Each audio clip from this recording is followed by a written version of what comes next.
Good morning दोस्तों। आज BSSC का जो इडोटेरिया का क्वेश्चन लगा रहे हैं, जो इडोटेरिया का क्वेश्चन कल हमने सेट से दिया था, वो क्वेश्चन का जो बचा हुआ सेट का क्वेश्चन है वो क्वेश्चन हम आपको दे रहे हैं। ठीक है, और बीएसएससी का ये धुआंधार सेटअप चलेगा आपके सामने और पूरे के पूरे डाला जाएगा। जितने क्वेश्चन होंगे उतने। बीएसएससी का क्वेश्चन थोड़ा टफ, इडोटेरिया जो प्रैक्टिस सेट है उसका क्वेश्चन थोड़ा टफ है। अब उसको लगाने के लिए थोड़ा सा तो दम चाहिए।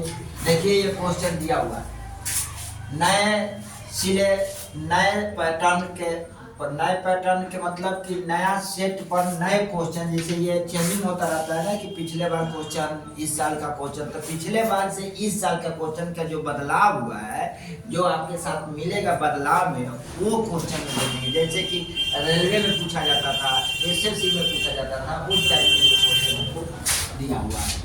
एक दुकानदार प्रत्येक सामान के अंकित मूल्य पर 20% की छूट देता है। 24% लाभ कमाने के लिए प्रत्येक सामान का अंकित मूल्य क्रय मूल्य से कितना अधिक होगा। तो सबसे पहले देख लेंगे कि अंकित मूल्य कितना है, 20%, और लाभ कितना है, 24%। लाभ की राशि विक्रय मूल्य हो जाता है, आई अंकित मूल्य से छूट सीपी हो जाएगा। तो ये सीपी इज टू आपका क्या हो जाएगा, ये एसपी, आईएसपी मतलब क्या है कि आपका मार्केट प्राइस भी मान लो इसको, या ये इसको एसपी। ये कितना हो जाएगा 80 और ये कितना हो जाएगा 124।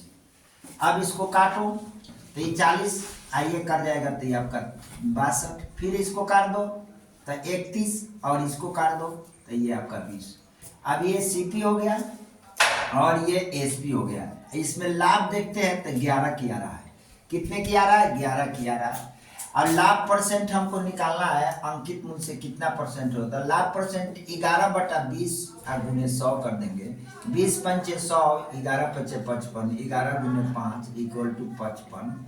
और 55% आपको क्रय मूल्य के कितना अधिक है, अंकित मूल्य क्रय मूल्य के कितना अधिक है, मतलब ये मूल्य एक क्रय मूल्य से कितना अधिक है, तो 55% अधिक है। बात को समझिए, कह रहा है कि अंकित मूल्य को घटा लीजिए, 20% कर रहा है तो कमी, तो छूट दे रहा है, तो अंकित मूल्य का छूट सीपी होता है, अंकित मूल्य का छूट सीपी होता है। अब मार्केट प्राइस के जो विक्रय मूल्य, जो लाभ है, लाभ को जोड़ दिया जाए। जैसे 100 में आपका क्या किया, हमने 124 को जोड़ दिया, 24 रुपया जोड़ दिया, तो मिलेगा क्या 124। तो ये मार्केट प्राइस का भी काम करेगा, एसपी का भी ये काम कर रहा है। ठीक है यहाँ पर। और 100 में 20 को माइनस कर दिया, जो छूट था 20% छूट था, तो ये मेरा क्या बन जाता है, ये सीपी बन जाता है मेरे दोस्त। ये दिमाग में रखिएगा तो उतना लेंदी पेंदी के क्वेश्चन करने की जरूरत है ही नहीं।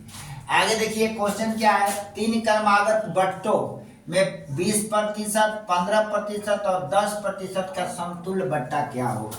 तो यहाँ आप निकाल लेंगे 100 का 20%, 20 बचा, 100 का 15%, 15%, तो 20% तो कितना मिल जाएगा, ये आपका 80/100 छूट है। फिर ये 85/100 गुने 90/100। ठीक है, अब यहाँ 100 से 100 काट लीजिए, कितना मिलेगा, 1 0 से 1 0, 1 0 से 1 0 काट दीजिए, 9 8 72 मिला है यहाँ, 72 गुने 85 बटा में 100। अब इसको गुना करा लीजिए 85 को 72 से, यानी 85 या यहाँ 72 से गुना करेंगे तो 5 गुना 10 की 0, 8 गुना 16 1, 17, 7 5 35 के 5, 8 7 56, 57 58 59, 8 5 9 59, यानी कि 0, 7 5 12 के 2, 9 1 10 1 11 के 1 5 1 6। ये आ जाएगा आपका कितना, 62 61 20, 61 20 आ जाएगा। 100 से भाग कर देंगे तो कितना आ जाएगा आपका, इसमें सही है, ये 9 72 है, ये 61 20, 5 गुना 10, ये 2 0 से 2 0 कैंसिल, 10 कैंसिल। ठीक है, अब इसको भाग करते हैं तो कितना पॉइंट में 61.26 आ जाएगा। अब समतुल्य एक बट्टा निकालेंगे, समतुल्य एक बट्टा, समतुल्य बट्टा, तो मेरा क्या हो जाएगा, इसको हम क्या करेंगे, 100 में से माइनस कर देंगे 61.26, यानी 100 61.00 में 61.26, तो ये हो जाएगा 4 9 7 2 9, ये 9 में से 1 गया 8 है, ये हो जाएगा आपका कितना, ये 9 9 में से 6 गया 3, यानी आपको आ जाएगा 38.74। आगे देखते हैं question x plus 1/x equal to a। ये इसीलिए मैंने बोला था कि एसएससी में ये पहले पूछा जाता था क्वेश्चन, अब नहीं सेट में नया क्वेश्चन है, ठीक है। x plus 1/x equal to a हो तो x square plus 1/x square का मान क्या होगा? सिंपल सा बात है, इसका मान क्या रहता है, तुम इसको होल स्क्वायर कर लो, x प्लस 1/x का होल स्क्वायर करोगे तो मिलेगा ये a स्क्वायर, दोनों तरफ होल स्क्वायर कर लिया, अब मिलेगा ये a square plus 1/b square plus 2ab equal to हो जाएगा a स्क्वायर, दिस कैंसिल, यानी कि x square plus 1/x square, ये प्लस में 2 इक्वल टू a स्क्वायर। अब यहाँ चले ये x square plus 1/x square equal to a square minus 2, यानी ये इसका आंसर हो जाएगा। ओके, आगे नेक्स्ट क्वेश्चन को देखते हैं मेरे दोस्त, ये आपका कैलकुलेशन है, कैलकुलेशन किया था, ठीक है। आगे देखते हैं नेक्स्ट क्वेश्चन। अब देखते हैं नेक्स्ट क्वेश्चन, ये बहुत ही सुंदर क्वेश्चन है मेरे दोस्त, इसको देखिए और इसको लगाने का भी तरीका देखिए कितना आसान है। कारण कि एक समबाहुभुज में जिसके आंतरिक कोणों का योग और बाह्य कोणों का योग का अनुपात 7:2 है।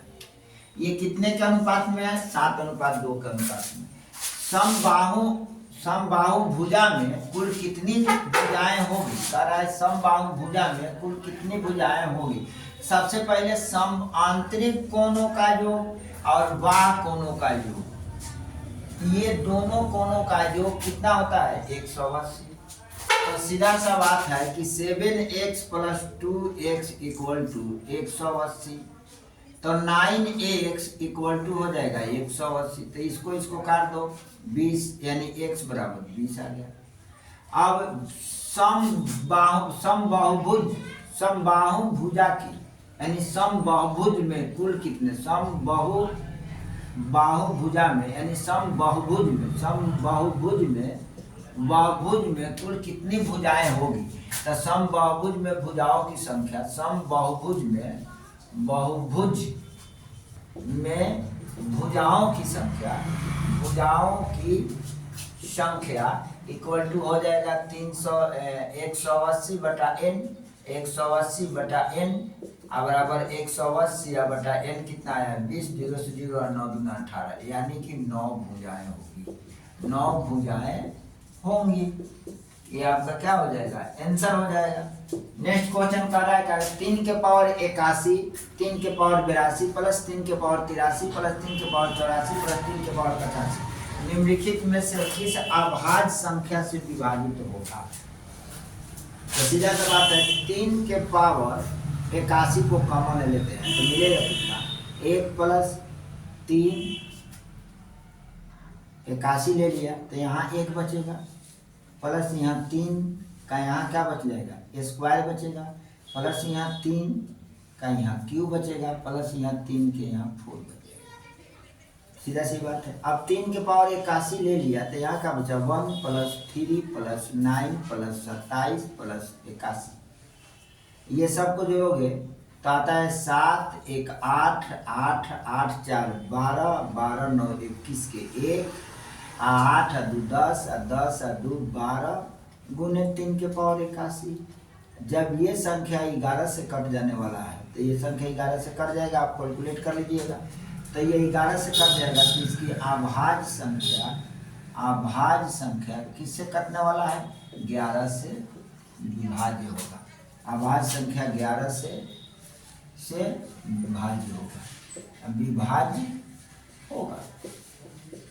बस क्लियर, आपको इसमें कोई दिक्कत नहीं हुआ। इसका कॉमन ले लिया मैंने, कॉमन लेने के बाद मैंने क्या किया कि सबको स्क्वायर में आ गया, स्क्वायर में आया तो इसको गुना करा लिया, गुना कराने के बाद मैंने जोड़ दिया, जोड़ने के बाद 121 आया, 121 को 11 से भाग किया, कट जाएगा, इसलिए 11 क्या है? अभाज्य संख्या है, इसलिए 11 से विभाज्य हो जाएगा। 11 आपका कौन सी संख्या है? अभाज्य संख्या है, इसलिए 11 से विभाजन। नेक्स्ट क्वेश्चन को देखते हैं।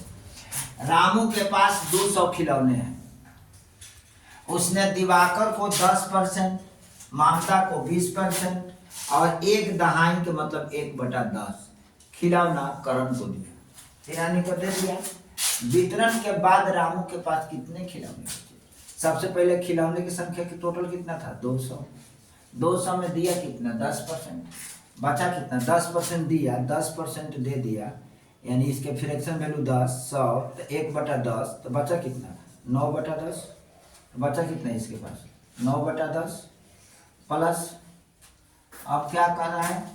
20% दे दिया, तो 20% देने के बाद इसको बचेगा कितना? 20% के 1/5 तो 1/5 तो बचा कितना? 4/5। इसको दे दिया 1 दहाई, तो फिर यहाँ का बचेगा 9/10। ये बच गया। बचने के बाद इतना दे दिया, देने के बाद वितरण के बाद रामू के पास कितने खिलौने बचे? और रामू के पास कितने खिलौने बचे? या तो ये हो जाएगा कितना?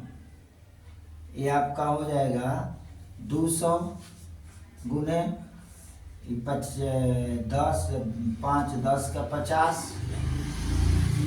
और नहीं, ऐसे कर लो इसको, शेष में मत निकालो। शेष में निकालोगे गलत हो जाएगा। ये कितना दे दिया है? ये दे दिया आपका कितना? 1/10। ये दे दिया कितना? 2/10, 1/5। ये दे दिया कितना आपको? 1/10। तो ये सब 50 हो गया। 10 × 50 यहाँ 5 प्लस 10 × 50 यहाँ 10 प्लस 10 × 50 यहाँ 5। अब ये दे दिया कितना आपका? 200 गुने 20/50। अब इससे इसको काट दो। 5 चौका 20, 20 चौका 80, 20 चौका 80, 80। तो आपके पास 200 खिलौने में से 80 खिलौना आपने बांट दिया। बचा कितना आपको पास? 120। ये आपका आंसर होगा। लेकिन वैसे भी हो जाता। अब ऐसे देखते हैं, अगर ये 200 खिलौना है, बचा कितना? 10% दे दिया तो 9/10। यहाँ कितना बचेगा? यहाँ बचेगा आपको 20% दे दिया तो बचा कितना? 4/5 प्लस यहाँ 10% दे दिया तो 9/10। अब इसका उत्तर निकाल लेते हैं तो सीधा सा बात हो जाएगा आपका कि 50, 10 × 50, 9 × 45 प्लस 10 × 50, 10 चौका 40 प्लस 10 × 50, 9 × 90।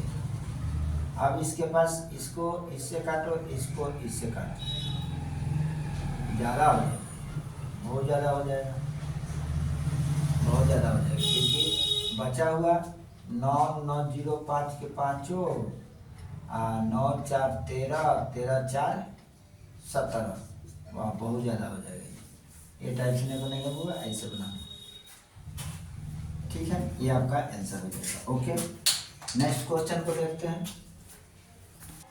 नेक्स्ट क्वेश्चन है 6.5 गुने 4.7 प्लस 6.5 गुने 5.5 बटा में 1.3 गुने 7.9 माइनस 1.3 गुने 6.9। तो ये क्वेश्चन को सरल करना है तो क्या करेंगे? 6.5 और 6.5 को कॉमन ले लेंगे। तो 6.5 कॉमन लेंगे तो 4.7 प्लस 5.3 बटा में 1.3 को कॉमन ले लेंगे तो मिलेगा कितना? यहाँ पर 7.9 माइनस 6.9। अब यहाँ मिल जाएगा कितना? इसको काट दो, 13 × 5 7.5 0.5 आ जाएगा और इसको जो 7, 3, 10 5, 4, 9, 1, 10 यानी 1 पॉइंट में 10 आ गया। बटा में यहाँ 9 दूना 18 के 8 आज 7 इसमें घटा देना है तो इसको घटा दो तो यहाँ आ जाएगा कितना? 0 के 0 और यहाँ 1 आ जाएगा यानी 10 1 आ गया। तो इसको अब इससे गुना कराओगे तो ये पॉइंट ये खत्म हो जाएंगे। आइए आपका बचेगा कितना? 0.5 गुने 10 यानी 10 × 50 पॉइंट कितना? यानी 5 का आंसर आ जाएगा। नेक्स्ट क्वेश्चन है केशव ने हिंदी में 59 अंक, गणित में 72 अंक और विज्ञान में 50 अंक और अंग्रेजी में 73 अंक और समाजशास्त्र में 71 अंक प्राप्त किया। प्रत्येक विषय में अधिकतम अंक 100 थे, तो केशव के कितने परसेंट अंक मिला? तो देख लीजिए पहले, ये एक सब्जेक्ट हो गया, ये 2 हो गया, 3 हो गया, 4 हो गया, 5 हो गया। टोटल प्रश्न कितने के होंगे? टोटल अंक हो जाएगा आपका 5 है 500 के, जिसमें किसका पूछ रहा है? केशव का अंक, केशव का अंक कितना है? टोटल को जोड़ लेंगे, कितना है? 59 प्लस 72 प्लस 50 प्लस 73 प्लस 71 बटा 100, 500 गुने यहाँ 100।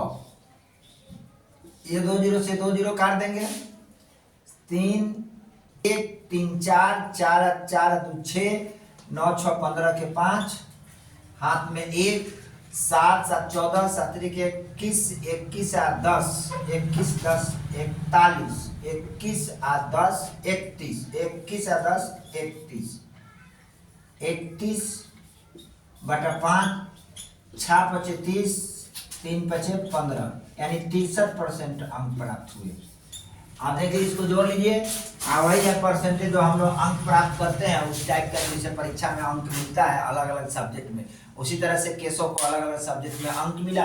टोटल को जोड़ देंगे, जितना का परीक्षा था उतना से भाग देंगे, परसेंटेज निकालने के लिए 100 से गुना कर देंगे। सिंपल हो गया तो क्वेश्चन है।